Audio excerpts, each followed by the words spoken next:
అడవి ప్రాంతంలో నివసించే ప్రజలను గిరిజనులు అంటారు. గిరిజనులు వారి జీవనోపాధి కోసము పోడు వ్యవసాయం లేదా జూమ్ వ్యవసాయం అనే పద్ధతిని అనుసరిస్తారు.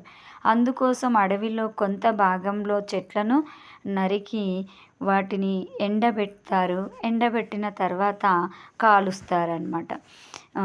వానాకాలానికి ముందు ఇలా చెట్లన్నింటినీ కాల్చడం అనేది జరుగుతుంది. కొట్టేసిన చెట్లను కాలుస్తారు. తర్వాత ఆ బూడిద పొలమంతా చల్లడం అనేది జరుగుతుంది.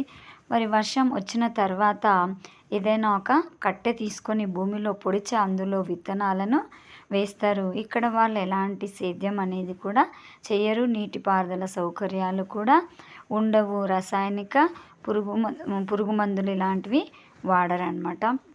ఎలాంటి సేద్యం కూడా చెయ్యరు. ఒక చోట పంట పండించిన తర్వాత సారంగా లేదని ఇంకో ప్లేస్కి వెళ్ళిపోతారు. చెట్లను నరికేటప్పుడు పూర్తిగా నరకరు. ఇంకొంత భాగం భూమిపైన కనిపిస్తూనే ఉంటుంది. మళ్ళీ చెట్లు పెరగడానికి అక్కడ అవకాశం ఉండేలా ఇది చేస్తుందన్నమాట. ఇలా అందరూ కలిసి ఇక్కడ వ్యవసాయం చేసుకుంటారు. అయితే కొంత సారం తగ్గిందని భావించినప్పుడు మరొక ప్రాంతానికి వెళ్ళి చెట్లను నరికేసి అక్కడ మళ్ళీ 4-5 సంవత్సరాలు వ్యవసాయం చేస్తారు.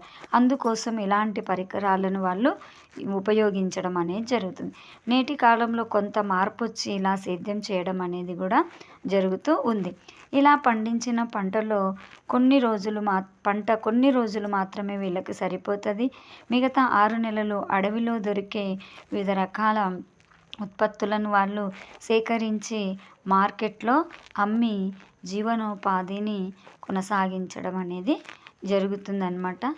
ఇది కొన్ని జూమ్ వ్యవసాయానికి సంబంధించిన కొన్ని పిక్చర్లు. ఇలా కాల్చడము, తర్వాత వేరే ప్రాంతానికి వెళ్ళడం, వీళ్ళు అడవులను కాపాడుతూ అడవిని ఉపయోగించుకుంటూ ఉంటారు.